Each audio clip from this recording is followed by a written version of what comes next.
नमस्ते दोस्तों।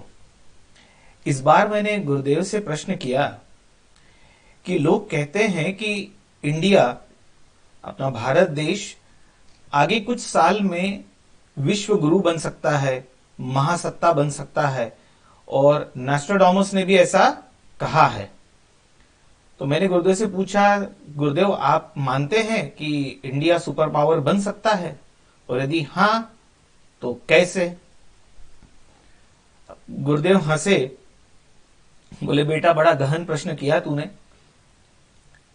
गुरुदेव ने कहा कि देख, मैं नोस्ट्राडामस को तो नहीं मानता कि उसके बोलने से इंडिया सुपर पावर बन जाएगा, लेकिन हमने कुछ चीजें यदि हमारी कंट्री में ठीक कर दी तो जरूर बन सकता है। यानी इंडिया सुपर पावर या विश्व गुरु महासत्ता बन सकता है, क्योंकि उसमें पोटेंशियल है। उसका ज्योग्राफिकल लोकेशन ऐसा है, उसके पास इतना बड़ा कोस्टल एरिया है, उसके पास नेचुरल रिसोर्सेस है, मैन पावर रिसोर्सेस है, इंटेलिजेंट लोगों से ये देश भरा पड़ा है। तो उसके पास लगने वाले सभी इंग्रेडिएंट्स तो हैं, लेकिन कुछ चीजें हमको ठीक करनी पड़ेगी, हमको हमारे कर्मों को ठीक करना पड़ेगा, तो ये बन सकता है। रास्ता थोड़ा डिफिकल्ट है, इम्पॉसिबल नहीं है, डिफिकल्ट है। तो मैंने कहा गुरुदेव कुछ बातें बता दीजिए। गुरुदेव कहते हैं कि सबसे पहले तो हर नागरिक को, इस देश के हर नागरिक को अपना कर्तव्य समझना पड़ेगा, और उस कर्तव्य भावना से वो काम करना पड़ेगा। यानी हर व्यक्ति को, चाहे वो छोटे से छोटा व्यक्ति हो, स्वीपर हो, गार्बेज कलेक्टर हो, टीचर हो, स्टूडेंट हो, पॉलिटिकल पार्टी हो, पर्सन हो, डॉक्टर हो, कोई भी हो, बिजनेसमैन हो, कोई भी व्यक्ति जो उसका काम कर रहा है, चाहे सर्विस वाला हो, बिजनेस वाला हो, कोई भी काम कर रहा हो, उसने अपना काम बड़ी ईमानदारी से करना चाहिए, लगन से करना चाहिए, और उसकी जो कर्तव्य भावना है, जो रिस्पॉन्सिबिलिटी है, उसके साथ उसने काम करना चाहिए। और ये देश के सभी नागरिक ने करना चाहिए, उसमें कोई छोटा बड़ा नहीं, क्योंकि एक के काम पे दूसरे का परफॉर्मेंस डिपेंड करता है। तो ये चेन रहती है, इसमें बीच में भी कोई गलत व्यक्ति आ गया तो आगे का किसी और का परफॉर्मेंस अफेक्ट हो सकता है। जैसे एक छोटी सी बात ले लीजिए कि सुबह सुबह न्यूज़पेपर देने वाला या दूध देने वाला जो अपने घर आता है, आप ध्यान रखना, ये लोग कोई बहुत पैसा नहीं कमाते आपसे, लेकिन ये न्यूज़पेपर और दूध बड़ी रेगुलरिटी से आपको हर सीजन में देते हैं, चाहे ठंडी हो, गर्मी हो, बारिश हो। ये अपने कर्तव्य में कभी चूकते नहीं, 99% एक्यूरेसी से ये इनका काम करते रहते हैं, क्योंकि इनके काम पर हमारा काम डिपेंडेंट होता है। जब ये लोग कर सकते हैं तो बाकी लोग क्यों नहीं कर सकते? अच्छा, ऐसा नहीं है कि इंडिया में बाकी लोग नहीं करते, कर्तव्य भावना से करते हैं। बहुत सारे लोग अपना काम ठीक तरीके से कर रहे हैं, इसीलिए देश चल रहा है। लेकिन ये 100% लोगों ने ये काम करना चाहिए, सभी नागरिक ने ये काम करना चाहिए, तो देश महासत्ता की ओर बढ़ सकता है। दूसरी बात गुरुदेव ने यह कही कि अपने देश में कानून कायदे बहुत सारे हैं, means there are multiple laws. कायदे बहुत है, लेकिन उसका इंप्लीमेंटेशन बहुत ही वीक है। तो गुरुदेव का कहना था कि कायदे कम रहे, कानून कम रहे, लेकिन इंप्लीमेंटेशन स्ट्रिक्ट रहे। कानून कम हो, लेकिन उसका अमल बहुत स्ट्रिक्ट तरीके से किया जा सके, तो काफी इंप्रूवमेंट अपने देश में आ सकती है। उन्होंने अगली बात यह भी कही कि कानून भी यूनिफॉर्म होने चाहिए सबके लिए, कानून भी और अपॉर्चुनिटीज भी। सभी को अपॉर्चुनिटीज सरीख ही मिलनी चाहिए, और सभी के लिए कायदा एक जैसा होना चाहिए। तो मैंने गुरुदेव से कहा वो तो है। गुरुदेव ने कहा नहीं है, अपने देश में कायदे अलग अलग तरीके से इंप्लीमेंट होते हैं। अमीरों के लिए अलग, गरीबों के लिए, एकदम गरीब के लिए अलग, मिडिल क्लास के लिए अलग, अलग अलग जाति वालों के लिए अलग अलग। तो अपने यहाँ कायदे यूनिफॉर्म नहीं है, और रहे भी तो उसका इंप्लीमेंटेशन यूनिफॉर्म नहीं है। जिसके पास पावर ज्यादा है, मनी पावर ज्यादा है, या पॉलिटिकल पावर ज्यादा है, तो वो तो डरता ही नहीं है कायदे कानून से। वो बोलता है सब मैं जेब में रख के चलता हूं। इसका मतलब ही कि सबसे ज्यादा डरने वाला व्यक्ति वो मिडिल क्लास वाला है, जो कायदे कानून से डरता है। सुपर रिच को फिक्र नहीं है, क्योंकि उसके पास लीगल हेल्प अवेलेबल है, पैसे अवेलेबल है, वो किसी को भी खरीद सकता है, या पैसे से कुछ भी खरीद सकता है। और जो एकदम गरीब है, उसके पास, उसको नुकसान होने का कोई चांस ही नहीं है, उसके पास खोने के लिए कुछ नहीं है, तो वो भी डरता नहीं है। तो कायदे कम हो, इंप्लीमेंटेशन अच्छा हो, कायदे यूनिफॉर्म हो सभी के लिए, इंप्लीमेंटेशन उसका यूनिफॉर्म हो, कायदे किसी जात पात पर और किसी चीज पर भेदभाव ना करें, प्लस अपॉर्चुनिटी सभी को सरीखी मिलनी चाहिए, एक जैसी अपॉर्चुनिटी सभी को मिले। जो गरीब है उसको फाइनेंशियल मदद जरूर मिले आगे बढ़ने के लिए, लेकिन अपॉर्चुनिटी सबको एक जैसी मिलनी चाहिए। जैसे भारत में ऐसा होता है कि किसी स्टूडेंट को 96% है तो भी उसको जिस कॉलेज में एडमिशन चाहिए या जिस फील्ड में चाहिए वो फील्ड में नहीं मिलती है, और कोई दूसरा 56% वाला है तो भी उसको मिल जाती है। तो एक जगह 96% वाले को नहीं मिलती है, 56% वाले को मिल जाती है, अपॉर्चुनिटीज सेम नहीं है।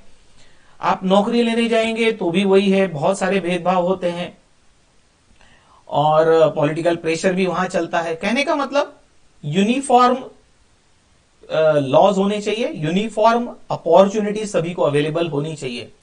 नहीं तो क्या होगा कि इस कंट्री में जो ब्रेन ड्रेन हो रहा है वो होता ही रहेगा। जो इंटेलिजेंट काबिल लोग हैं लेकिन उनको यहां पर कोई अपॉर्चुनिटीज नहीं मिल रही है, या वो यहां के सिस्टम से, पॉलिटिक्स से परेशान है, तो ये लोग आपने देखा होगा कि ये विदेश चले जाते हैं। कोई अमेरिका जा रहा है, कोई यूरोप जा रहा है, कोई ऑस्ट्रेलिया जा रहा है, कोई कनाडा जा रहा है, जिसको जहां अपॉर्चुनिटीज मिलती है वहां निकल जाते हैं। तो अपने यहां का जो इंटेलिजेंट क्राउड या ब्रेन है वो यहां रुकना नहीं चाहता है, क्योंकि उसको यहां पर इक्वल अपॉर्चुनिटीज नजर नहीं आती है। तो हमने ये ब्रेन ड्रेन रोकना चाहिए। तुमको पता होगा कि इंडिया के ही टॉप ब्रेन आज बड़ी बड़ी मल्टीनेशनल कंपनीज चला रहे हैं दूसरे देशों में बैठ के। तो उनको ये एश्योरेंस मिलना चाहिए कि इस देश में भी मेरी तरक्की हो सकती है, नहीं तो हम ये जो इंटेलिजेंट क्लास है इसको हम धीरे धीरे खोते चले जाएंगे और इसमें दूसरे देशों का फायदा होगा। गुरुदेव ने तो यहां तक कहा कि उनको कभी कभी ऐसा लगता है कि ये रिजर्वेशन का सिस्टम ही बाहर वालों ने इंडिया में लाया है, या इंडियन पॉलिटिकल पार्टीज को कह के इंप्लीमेंट करवाया है कि उनको इंटेलिजेंट लोग इंडिया से मिलते रहे। अब आप देखेंगे कि आईआईटीज, आईआईएम्स और टॉप क्लास जो मेडिकल इंस्टीट्यूट्स है, वहां से जो लोग पास आउट होते हैं उसमें क्या 90% लोग तो यहाँ रुकते ही नहीं है, वो तो सब विदेश चले जाते हैं। तो शायद हमने एक्सपोर्ट के लिए ये इंस्टीट्यूट बनाया, ऐसा कभी कभी लगता है। और गुरुदेव ने एक इंपॉर्टेंट बात कही, उन्होंने कहा कि पॉलिटिकल विलिंगनेस की इंडिया में बहुत जरूरत है। मैंने कहा गुरुदेव थोड़ा सा इसको विस्तार से बताइए, पॉलिटिकल विलिंगनेस में आप क्या कहना चाहते हैं। तो गुरुदेव ने कहा कि अपने यहां जो पॉलिटिकल पार्टीज है वो कभी भी कंट्री फर्स्ट प्रिंसिपल पे काम नहीं करती है, यानी वो देश को प्रधान नहीं मानती है। उन्होंने इंडिया फर्स्ट प्रिंसिपल लगाना चाहिए कि हम जो भी कर रहे हैं उससे देश का भला होना चाहिए। ये लोग आपसी झगड़े में, आपसी ईगो में, एक दूसरे को नीचा गिराने में, इसी में इनकी एनर्जी खर्चा करते रहते हैं। तो all political party should work towards betterment of this country. यदि इंडिया फर्स्ट प्रिंसिपल पे ये लोग काम करें तो भारत देश को महासत्ता बनने में बहुत ज्यादा समय नहीं लगेगा। अपने भारत में ऐसा होता है कि जब पार्टी ए सत्ता पे थी तो बी ने उनका विरोध किया, चाहे वो बात सही हो या गलत हो, लेकिन वो विरोधी पक्ष में थे तो उन्होंने विरोध किया। फिर बी जब सत्ता में आ गई तो ए ने विरोध करना चालू किया। और कभी कभी तो ऐसा देखा गया कि एक ही बात को लेकर जब ए सत्ता में थी तो बी ने विरोध किया था, और उसी बात को लेकर जब बी सत्ता में है तो ए विरोध करता है। तो यहां पर अपोजिशन सिर्फ अपोजिशन के लिए किया जाता है, उसमें देश की भलाई नहीं सोची जाती है। बहुत सारे प्रोजेक्ट, जो बड़े बड़े प्रोजेक्ट टैक्स पेयर के पैसे से इंप्लीमेंट किए जाते हैं, वो सत्ता बदलते से प्रोजेक्ट रोक दिए जाते हैं या उसको मोड़ दिया जाता है। इसमें देश के टैक्स पेयर्स का जो पैसा है उसका नुकसान हो रहा है, वो वेस्ट हो रहा है, इसकी चिंता किसे नहीं है। तो देश की चिंता इस पॉलिटिकल पार्टीज को नहीं है। तो पॉलिटिकल पार्टीज को तो बहुत सारे सुधार अपने आप में करना पड़ेगा, सही बातों के लिए समर्थन देना पड़ेगा विपक्षी दल होने के बाद भी, और ये सभी पार्टीज को करना पड़ेगा तो ही होगा कि सही बात के लिए, देश की भलाई के लिए सब एकजुट होकर काम करें। और अपोजिशन जहां करना है, जहां जरूरी है, जहां गलती है वहीं करे, सब जगह ना करे।